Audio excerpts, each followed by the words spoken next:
नमस्कार मित्रों, आप लोगों के आग्रह पर इकोनॉमिक्स के लिए टीजीटी एग्ज़ाम में आया हुआ प्रश्न पत्र का हल आप लोग को बता रहा हूं। पीजीटी में ये क्वेश्चन इम्पॉर्टेंट हो सकते हैं, तो आप लोग एक नज़र ज़रूर देख लीजिए। शुरू करने से पहले आपसे निवेदन है कि अपने चैनल इकोनॉमिक्स प्लस पर नए हैं तो चैनल को ज़रूर सब्सक्राइब कर लें, साथ ही वीडियो को अर्थशास्त्र के बच्चों तक जरूर पहुंचाएं ताकि वे भी इससे लाभान्वित हो सके। तो चलिए हम लोग आज कुछ नया सीखते हैं। क्वेश्चन आया था आपका पहला क्वेश्चन, हम डायरेक्ट इसका आंसर ही बताएंगे। निम्न में कौन सा ये कथन लघु वित्त संस्थाओं के बारे में सही है? तो कथन है आपका पहला, लघु उधार में 25,000 रुपये तक के छोटे ऋण शामिल है जिन्हें स्वरोजगार परियोजनाओं को शुरू करने के लिए किसी भी जमानत के बिना गरीब को दिया जाता है। ठीक है। SHG बैंक लैंग्वेज कार्यक्रम अब एक प्रमुख सूक्ष्म वित्त संस्था के रूप में उभरा है। दोनों कथन सही है, इसलिए इसका आंसर हो जाएगा सी। दूसरा क्वेश्चन है, निम्न में कौन सा हेक्चर रोलिंग व्यापार मॉडल के 4 प्रमुख घटकों में से एक है? तो ये घटक है आपका कारक मूल्य समकारी सिद्धांत। तीसरा क्वेश्चन है, ब्याज के ऋण योग धनराशि सिद्धांत के अनुसार ब्याज दरों में वृद्धि के साथ ऋण योग धनराशि की मांग क्या होती है? तो कम होगी। मान लें कि उपभोक्ता की आय में 50% की वृद्धि होती है और दूध की मात्रा की मांग में 25% की वृद्धि होती है, तो दूध के लिए मांग की आय लोच कितनी होगी? तो इसका फॉर्मूला है मांग मात्रा में प्रतिशत परिवर्तन। मांग मात्रा में कितना? प्रतिशत परिवर्तन बटा आय में प्रतिशत परिवर्तन। तो यहाँ आपका मांग मात्रा कितना है? 25 और आय में परिवर्तन हो रहा है 50। तो 25 दूनी 50 हो गया, 1/2, 2 से 1 में भागा लगा देंगे तो आपका आ जाएगा 0.5। तो यहाँ पर आपका सही आंसर हो जाएगा पहला 0.5। अगला है, निम्न में से किसे कर की कवरेज में विस्तारण या इसकी दर में संशोधन के माध्यम से कर प्रतिफल में वृद्धि की अनुक्रियाशीलता के रूप में संदर्भित किया जाता है? तो यहाँ हो जाएगा कर का लोच। जब खपत सीमा अपने संतृप्त बिंदु पर पहुंच जाती है तो वस्तु की अतिरिक्त खपत किसका कारण बनती है? प्रतीक और अंकन के अपने समान अर्थ हैं। तो यहाँ हो जाएगा TU में गिरावट, MU नेगेटिव हो जाता है। मतलब यहाँ पर जो आपका है ये है आपका TU और ये है आपका MU, ये क्या हो जाता है? यहाँ ऋणात्मक हो जाता है। तो इसका आंसर हो जाएगा C। अगला है, यदि DVC की कीमत को 150 रुपये से घटाकर 100 रुपया कर दिया जाता है और प्रबंधक DVC की मांग की मात्रा में 800 से 1200 DVC तक की वृद्धि देता है, DVC के लिए मांग की मूल्य लोच कितनी होगी? तो मांग की मूल्य लोच का फॉर्मूला होता है डेल्टा Q बट्टा Q बट्टा डेल्टा P और यहाँ माइनस रहेगा। तो ये जो डेल्टा Q है इसको हम लोग कहेंगे मात्रा में परिवर्तन। Q जो हो गया वो होगा आरंभिक मांग मात्रा, ये डेल्टा P हो गया मूल्य में परिवर्तन और ये P हो गया आरंभिक मूल्य। अब इसमें हम लोग बैठा देंगे। तो सबसे पहले हम लोग निकालेंगे P कितना है? तो कीमत शुरू में है 150 रुपया, 150 रुपया, उसके बाद घट कर हो जाती है, उसको हम लोग P1 मानेंगे, 100 हो जाती है। उसी तरह मात्रा आपका कितना है? शुरू में 800, तो Q हो गया आपका 800 और मात्रा फिर घट कर मात्रा बढ़कर हो जाता है 1200। तो यहाँ डेल्टा P निकालेंगे तो डेल्टा P क्या हो जाएगा? P1 माइनस P, मतलब 100 माइनस 150, तो आपका हो जाएगा कितना? -50। और Q1 डेल्टा Q आपका हो जाएगा 1200 में 800 को घटा देंगे तो 400 हो जाएगा। तो 400 आपका डेल्टा Q निकला, 400 आपका डेल्टा Q निकला और डेल्टा P आपका -50 निकला।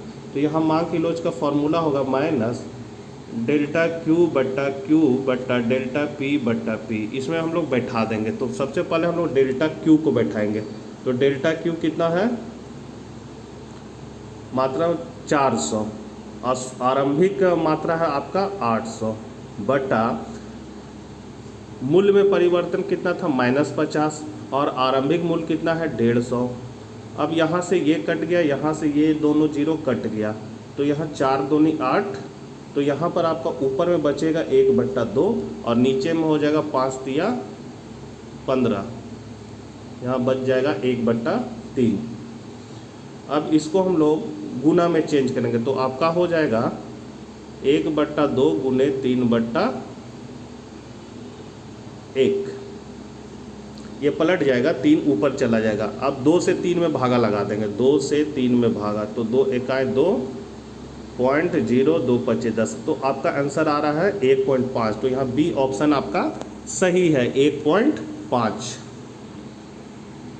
8वां है, निम्न में से कौन सा कारण भारत में पावर लूम क्षेत्र के तीव्र विकास का एक हिस्सा है? तो इसका हो जाएगा सिंथेटिक कपड़ा उद्योग पर सरकार की अनुकूल नीतियाँ।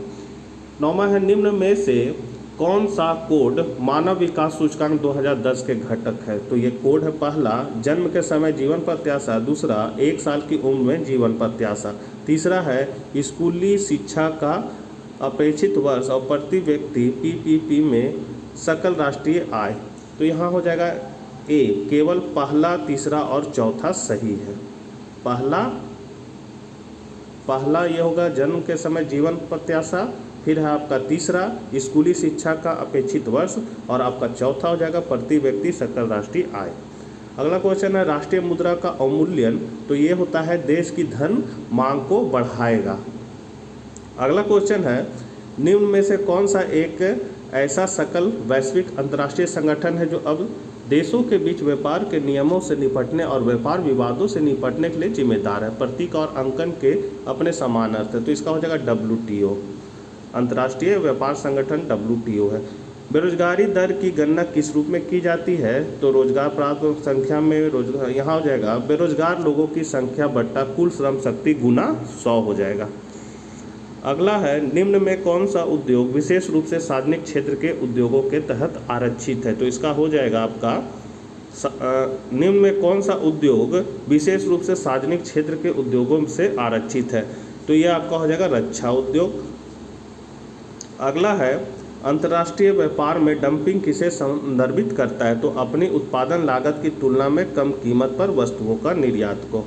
पूर्णतया लागत लाभ सिद्धांत के अनुसार पूर्ण लागत अंतर के पीछे का कारण क्या है? तो श्रम विभाजन।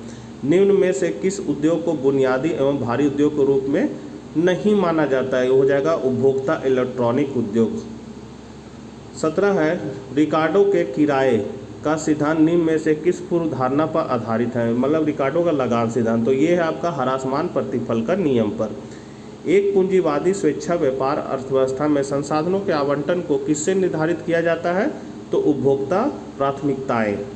निम्न में से कौन सा ये कथन कृषि को समझौते के बारे में सही है? तो पहला कथन है, कृषि व्यापार और घरेलू नीतियों को दीर्घावधि के सुधार के लिए रूपरेखा प्रदान करता है। कथन 2 है, घरेलू समर्थन का विनियमन करता है। तीसरा है, कृषि उत्पादों पर आयात सब्सिडी शामिल है। तो इसका सही आंसर हो जाएगा कथन 1 और 2 सही है, तीसरा गलत है। किस स्थिति में पीपीसी वक्र बाईं ओर स्थानांतरित होगा? तो बेरोजगार दर में वृद्धि से बाईं ओर स्थानांतरित हो जाएगा। किस पंचवर्षीय योजना में सरकार ने वंचित एवं महिला किसानों को भूमि हस्तांतरित करने की अनुशंसा की है? तो 12वीं पंचवर्षीय योजना में। वह कारक जो शहरी क्षेत्रों में लोगों को बड़ा परिवार रखने से रोकता है, क्या है? तो पहला कारण है आवास समस्या, दूसरा है बच्चों की परवरिश की लागत। तो इसका हो जाएगा दोनों कारक, पहला और दूसरा, दोनों सही है। अगला है, निम्न में से कौन सा एक विरक्त वक्र सिद्धांत के बारे में गलत है? तो ये है विरक्त वक्र तकनीकी प्रतिस्थापन की सीमांत दर के कारण केंद्र के अवतल है। अगला है, निम्न में से कौन सा कथन अधिकतम सामाजिक लाभ के सिद्धांत के संबंध में गलत है? तो इसका सी आंसर है, अधिकतम सामाजिक लाभ तब होगा जब राज्य व्यय की सीमांत उपयोगिता कराधान की सीमांत उपयोगिता के बराबर होगी। 25 है, भारत में गांधी शांति प्रतिष्ठान द्वारा किए गए बंधुआ मजदूर के राष्ट्रीय सर्वेक्षण के अनुसार बंधुआ मजदूर का अधिकतम प्रतिशत किसके अंतर्गत आता है? तो अनुसूचित जातियाँ। निम्न में से क्या हरित कृषि को संदर्भित करता है? तो एकीकृत कीट प्रबंधन और एकीकृत प्राकृतिक संसाधन प्रबंधन। 27 है, OPEC देशों द्वारा पेट्रोलियम उत्पादों की कीमतों में वृद्धि किसका कारण बनेगी? तो लागत जन स्फीति की। जूट प्रौद्योगिकी मिशन में क्या शामिल नहीं है? तो जूट की वस्तुएं बनाने के लिए पारंपरिक प्रौद्योगिकी का उपयोग। किसने अर्थशास्त्र को संपत्ति से संबंधित विज्ञान के रूप में परिभाषित किया था? इसमें बहुत कन्फ्यूजन है बच्चों नहीं मित्रों, क्योंकि अर्थशास्त्र संपत्ति जहाँ आ गया तो तुरंत ध्यान चला जाता है एडम स्मिथ, लेकिन यहाँ पर इसको ध्यान से देखना है कि इसने अर्थशास्त्र को संपत्ति से संबंधित विज्ञान माना है, संपत्ति का विज्ञान नहीं माना है, संपत्ति से संबंधित विज्ञान माना। तो ये हो जाएगा आपका JB से। फिर है आपका निम्न में से कौन एडम स्मिथ के कराधान सिद्धांत में शामिल नहीं है, तो ये हो जाएगा उत्प्लावकता सिद्धांत। फिर है राष्ट्रीय वन नीति संकल्प 1952 की सिफारिश के तहत देश को क्या बनाए रखना चाहिए, तो कुछ भौगोलिक क्षेत्र का 1/3 वनों के अंतर्गत। फिर दोहा कृषि दौर में भारत ने जोर दिया है कि दोहा कृषि परिणाम में शामिल करना चाहिए, तो कथन है इसका विकासशील देशों द्वारा सभी प्रकार की सब्सिडियों और संरक्षण का निराकरण। कथन 2 है भोजन की रक्षा और आजीविका सुरक्षा और ग्रामीण विकास जरूरतों को पूरा करने के लिए उचित प्रावधान। निम्न में कौन सा कथन सही है, तो यहाँ हो जाएगा केवल कथन दूसरा सही है। मांग वक्र रेखा के नीचे की ओर प्रवणता का कारण क्या है, तो इसका कारण है ह्रासमान सीमांत उपयोगिता का नियम।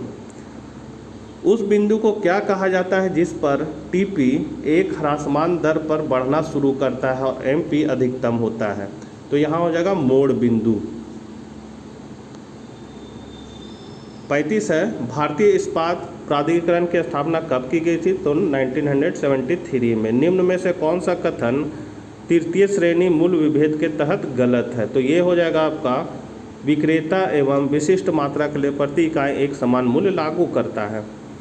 37 है मान ले कि एक पूर्णतः प्रतिस्पर्धी फर्म प्रति अवधि उत्पादन की 200 इकाई का उत्पादन कर रही है और यदि उसे ज्ञात होता है कि औसत कुल लागत 24 है, औसत परिवर्तनशील लागत 12 है और सीमांत लागत 18 है, तो उत्पादन की बढ़ती कीमत 15 है, तो अल्पावधि में फर्म क्या करे, तो बंद हुए बिना उत्पादन को कम करेगी, मतलब बंद फर्म नहीं करेगी और उत्पादन जारी रखेगी। 38 है निम्न में से कौन सा एक 3 स्तरीय सहकारी ऋण संरचना में शीर्ष परत पर गठन करता है, तो ये हो जाएगा राज्य सहकारी बैंक। 39 है निम्न में से कौन सा एक ऊर्जा का पारंपरिक स्रोत है, तो ये हो जाएगा तेल एवं प्राकृतिक गैस। फिशर के धन मात्रा सिद्धांत में धन की मात्रा में वृद्धि किसका कारण बनती है, तो ये बनती है आपका मूल्य स्तर में वृद्धि और धन मूल्य में कमी। उपभोक्ता मूल्य सूचकांक संख्या का मूल उद्देश्य है, तो इसका हो जाएगा समाज में उपभोक्ताओं के निर्दिष्ट समूह के जीवन यापन की लागत को जानना। अगला है निम्न में से कौन सा कथन वाणिज्य बैंक के बारे में सही है, तो ये हो जाएगा राष्ट्रीयकरण नियोजित विकास के लिए बैंकिंग प्रणाली के दुर्लभ संसाधनों का उपयोग करने का प्रयास था। अगला है स्वर्णिम चतुर्भुज राष्ट्रीय राजमार्ग किन शहरों को जोड़ती है, तो दिल्ली, चेन्नई, मुंबई, कोलकाता। ये बहुत इंपॉर्टेंट क्वेश्चन है और बहुत बार एग्जाम में ये क्वेश्चन आया है। अगला है आपका सीमांत उपयोगिता सिद्धांत किसने दिया था, तो अल्फ्रेड मार्शल ने दिया था। निम्न में कौन सा कथन भारत में परिवार नियोजन के बारे में सही है, तो ये हो जाएगा कथन है एक परिवार नियोजन को दूसरी पंचवर्षीय योजना के दौरान भारत में अपनाया गया था और कथन 2 है तीसरी पंचवर्षीय योजना को उपदेश जनसंख्या वृद्धि को स्थिर करना था, तो यहाँ केवल कथन 2 सही है। अगला क्वेश्चन है वर्ष 2004-05 के लिए तेंदुलकर समिति की रिपोर्ट के अनुसार ग्रामीण और शहरी क्षेत्रों के लिए राष्ट्रीय गरीबी रेखा की गणना प्रति व्यक्ति कितनी खपत व्यय के आधार पर की गई थी, तो ये हो जाएगा एक महीने में क्रमशः 446.68 रुपये और 578.80 रुपये। मनरेगा के तहत एक योजना अपना खेत अपना काम को भारत में किस राज्य द्वारा शुरू किया गया था, ये है आपका राजस्थान। किस दृष्टि से जननांगी के क्षेत्र में शोध और प्रजनन की शारीरिक क्रिया विज्ञान पर जोर दिया, तो परिवार नियोजन दृष्टिकोण। निम्न में से कौन सा एक बेरोजगारी है जो एक विशेष उद्योग में उत्पादन के लिए मांग में गिरावट के कारण होती है, तो संरचनात्मक बेरोजगारी। उत्पादन कारकों के एक पूर्णतः लोचहीन आपूर्ति वक्र में अंतरण उपार्जित क्या होगा, तो वो हो जाएगा 0।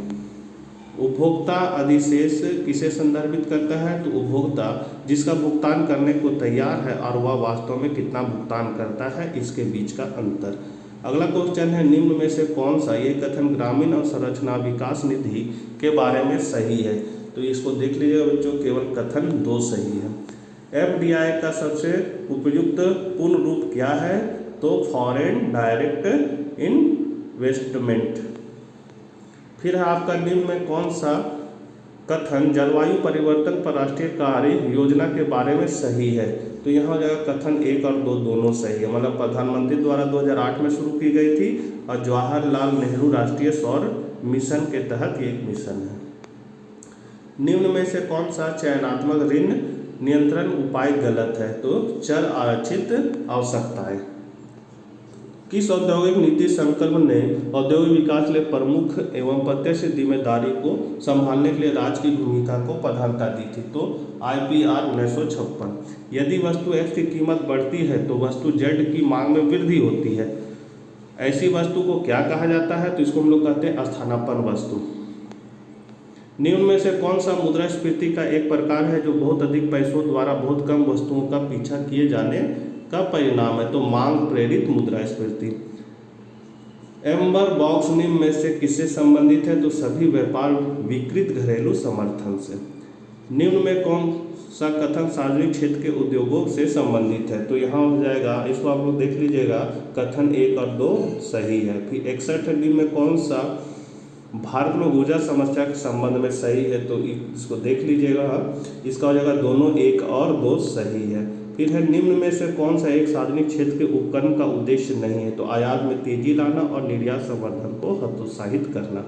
किसान क्रेडिट कार्ड एक अभिनव ऋण वितरण प्रणाली जिसका लक्ष्य उनकी खेती की जरूरतों के लिए किसानों को बैंकिंग प्रणाली से पर्याप्त और समय पर ऋण सहायता प्रदान करना है। इसे कब शुरू किया गया था? तो 1998 से 1999। निम्न में से कौन सा एक राष्ट्रीय ग्रामीण भूमिहीन रोजगार गारंटी कार्यक्रम के बारे में सही है?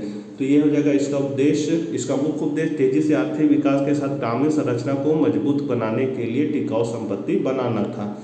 अगला है, जब कोई अर्थव्यवस्था दोनों बेरोजगारी की दर और मुद्रास्फीति की उच्च दर से पीड़ित हो रही है तो उस स्थिति को क्या कहा जाता है? तो मुद्रास्फीति जनित मंदी कहा जाता है। भारत सरकार ने ग्रामीण विकास मंत्रालय ने स्वर्ण जयंती ग्राम स्वरोजगार योजना का शुभारंभ किन मौजूदा योजनाओं के पुनर्गठन में किया था? तो इसका हो जाएगा IRDP और MWS।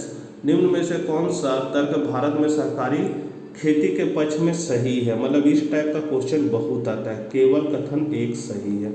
फिर है आपका निम्न में कौन सा कॉर्नियल उपयोगिता विश्लेषण की बुनियादी धारणा है? तो इसका जवाब केवल 1, 2 और 4 सही है। 1, 2 और 4 सही है। यहाँ पर ये 3 लिखा हुआ है। हैरोडोमर विकास मॉडल में पूर्ण क्षमता वृद्धि दर को किस रूप में जाना जाता है? तो अनुबंध विकास दर के रूप में। जब वस्तु X की कीमत में गिरावट होती है और उपभोक्ता अन्य वस्तुओं के बजाय इसे खरीदना चाहता है तब इसे क्या कहा जाता है? तो इसको हम लोग कहते हैं स्थानापन्न प्रभाव। भारत के आर्थिक विकास में सार्वजनिक क्षेत्र के उद्यमों की भूमिका में शामिल है। तो यहाँ कथन पढ़ लीजिएगा, कथन 1 और 2 दोनों सही है।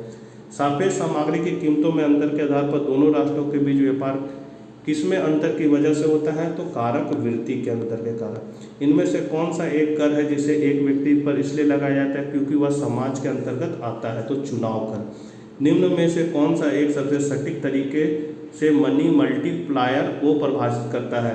तो इसका आंसर हो जाएगा आपका, इसका आंसर हो जाएगा शायद C। M बराबर 1 + CR + RR + ER बटा CR। अगला है, निम्न में से कौन सा सही तरीके से सुमेलित है? तो वित्तीय द्वैतवाद H माइटन। फिर निम्न में कौन सा एक कारण भारतीय अर्थव्यवस्था के पिछड़ेपन के लिए जिम्मेदार है? तो इसका हो जाएगा केवल दूसरा। केवल दूसरा मतलब पूंजी की कमी। अगला है, किस दृष्टिकोण के तहत स्वीकारकर्ताओं को प्रदत्त किसी भी निवारक उपाय को चुनने की स्वतंत्रता है? तो कैफेटेरिया दृष्टिकोण।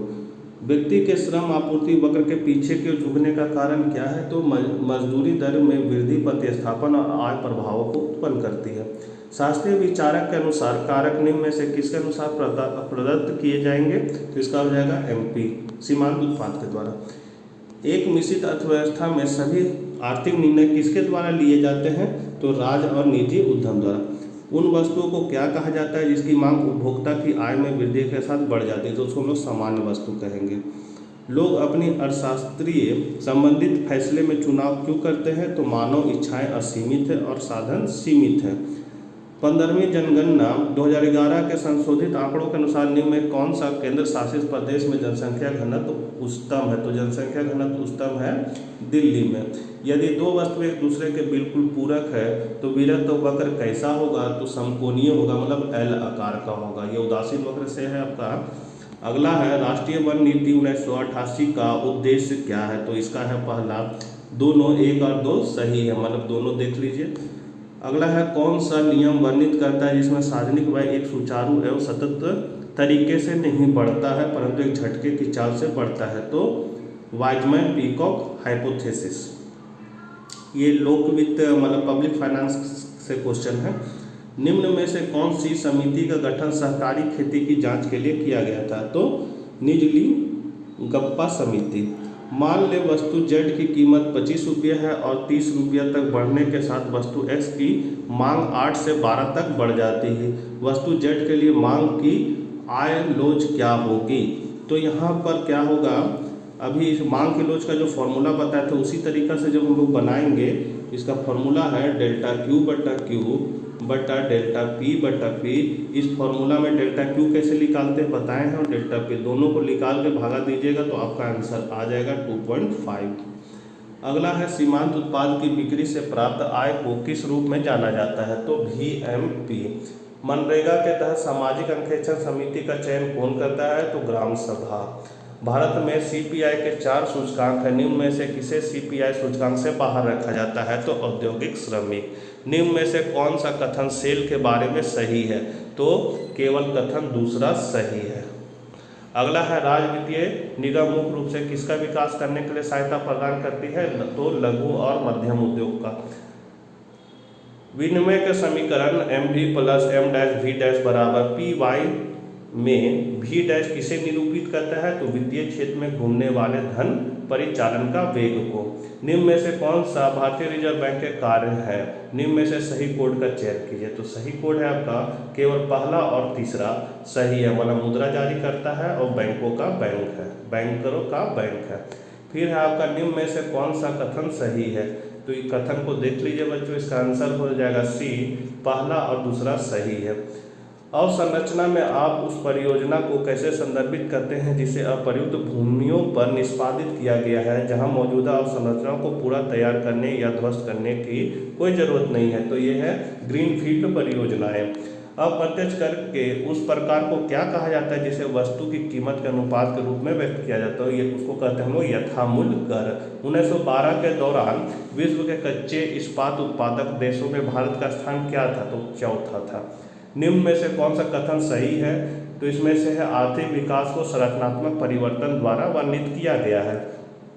उत्पादन संभावना वक्र किसके कारण मूल के अवतल होता है? मूल के मतलब मूल बिंदु के ओर अवतल होता है, तो बढ़ती अवसर लागत के कारण।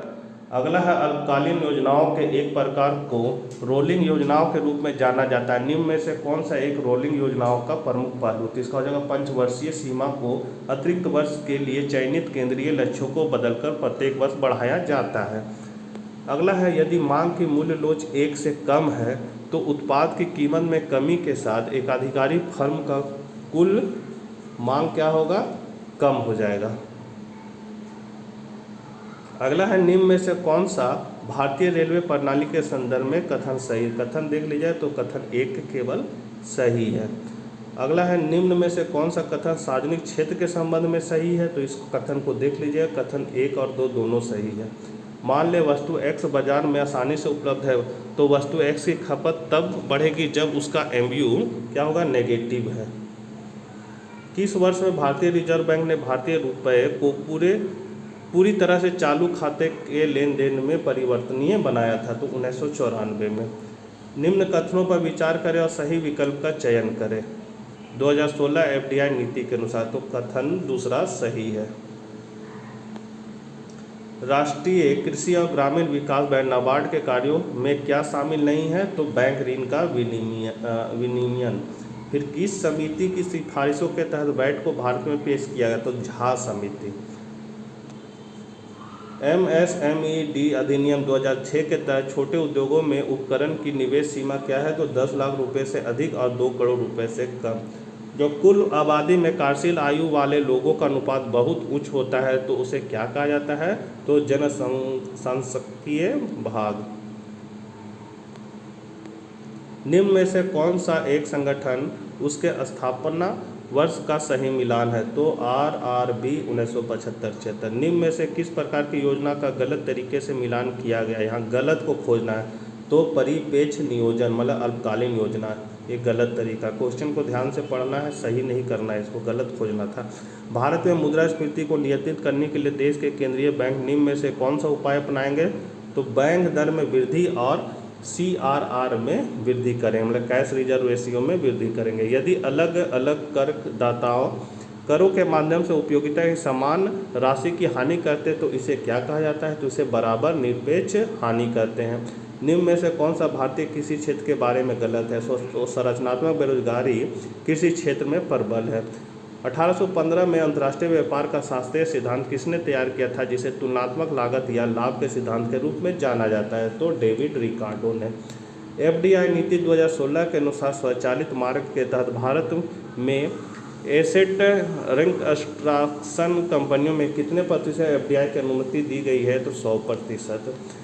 एक देश उत्पादक क्षमता को तब प्राप्त करेगा जब संसाधनों का पूरी तरह से उपयोग किया जाता है और माल एवं सेवाओं को न्यूनतम लागत पर उत्पादित किया जाता है। अगला है भारत में थोक मूल्य सूचकांक के बारे में निम्न विकल्पों पर विचार करें और सही का चयन करें। तो कथन पढ़ लीजिएगा, केवल कथन दूसरा सही है। दूसरी पंचवर्षीय योजना किस मॉडल पर आधारित है? तो महाल नोनबिस मॉडल पर, और प्रथम जो है वो आपका हैरोडोमर मॉडल पर आधारित है।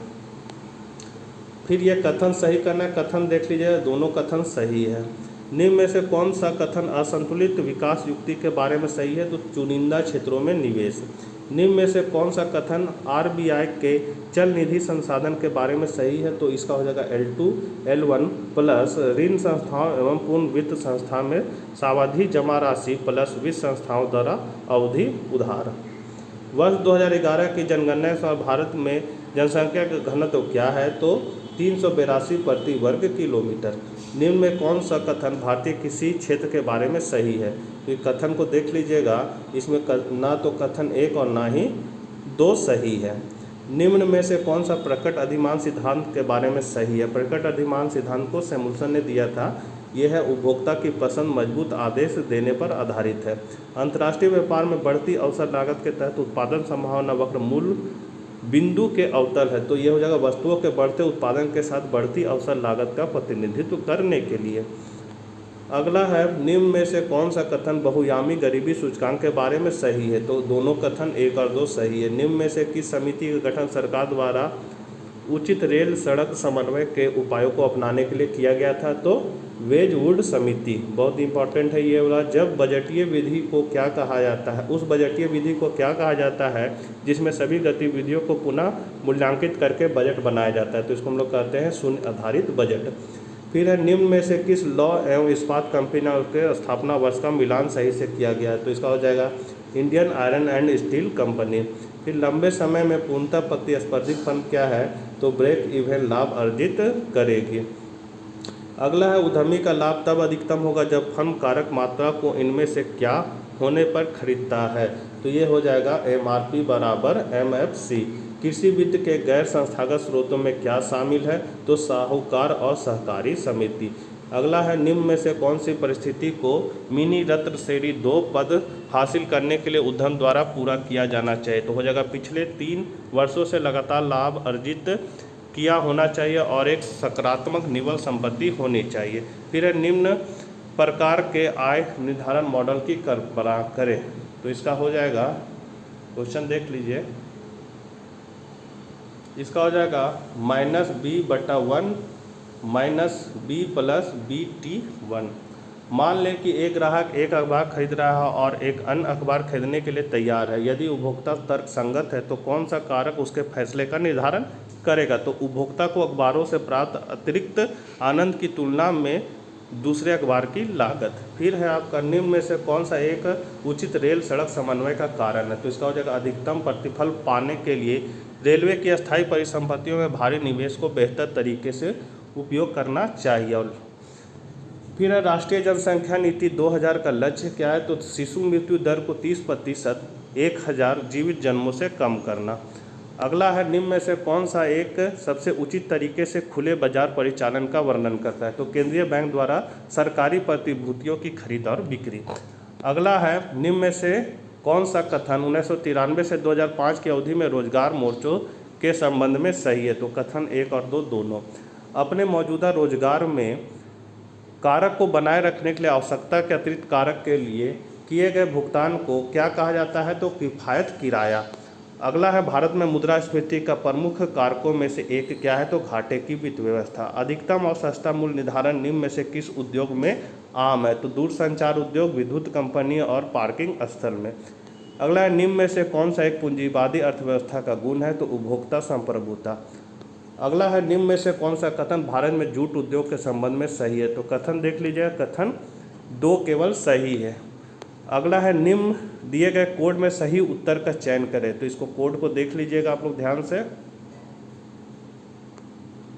इसका हो जाएगा ए, तीसरा, पहला, दूसरा, चौथा, मतलब पहला, दूसरा, तीसरा, चौथा, ये कोड आपका सही है। और लास्ट क्वेश्चन है क्षेत्रीय ग्रामीण बैंक आरआरबी की कौन सी विशेषता निम्न में से सही है, तो इसका हो जाएगा 1, 2, 3 और 4 सही है, मतलब चारों सही है।